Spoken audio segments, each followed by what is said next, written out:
How's your faith been shaped through the process of defending? It's been sharpened, it's been honed, it's been hammered, beaten in so many ways by the various objections that are out there. I'll tell you this, it made it so much more secure. Because before you start to defend it, you're always worried, does it actually stand up to scrutiny? And then there's times when you get super nervous because I'm going to do a debate, I'm going to do a dialogue with somebody, do they know something I don't know? The answer is almost always yes, by the way, but that's okay because you learn something from it. So when you defend the faith, whether it's through self-talk and asking yourself the hard questions or someone else who will challenge you, you walk away. I've always walked away far more secure, oh my goodness, this is so robust. And so my confidence is so much higher. My faith is true to the word faith. It's not just believe something without any good reason. It's actually believe something for the future because of the faith that is anchored in what's been done in the past. And so it's actually way more confident than it's ever been. My story is one in which I was in seminary studying and fell into a season of doubt. I think what I realized is that I had never really genuinely questioned. I had asked questions, but it's sort of the way Christians sit around asking questions sometimes where we're not really asking the question, we're just kind of throwing it out there, see what people think. But to really genuinely question the truth of Christianity, that came from me in seminary. It was just leaning into those doubts and those questions that led me to apologetics, and apologetics, as I say, saved my faith. I would say times that I failed to defend the faith well has humbled me and encouraged me to do better the next time. And I could point to times I've fallen short, didn't make good arguments, set up straw man of the other side and thought, you know what, that's not okay. Why am I doing this? And it's caused me to dig deep a little bit and hopefully develop my faith, trusting God better. So failures. Yeah. It was kind of built into me from the beginning because I became a Christian by attacking another Christian and then setting out to kind of figure out the problems with it when my arguments weren't working very well. And so apologetics has kind of always been a part of it. Even when I didn't know what apologetics was, I thought I was just studying Christianity back then when it was actually apologetics. I was looking at the arguments. And so coming from an atheist background, it just became Christianity was so successul in winning converts over the centuries that they kind of lost something that was built into it from the beginning. I mean, in the early centuries of Christianity, why are you going to convert to Christianity?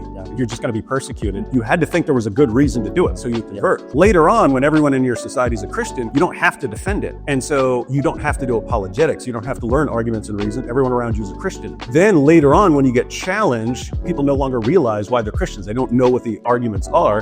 And then so they start saying, we just believe it by faith and so on, which that was not what the apostles said. It's more like with apologetics, it's kind of an early authentic Christianity where you know what you believe and you know why you believe it. It's actually, there's that plus side to all the attacks against Christianity. There's so many Islam and atheism and so on. They're all challenging Christianity. Yes. And that's a good thing. It's an opportunity for your faith to grow.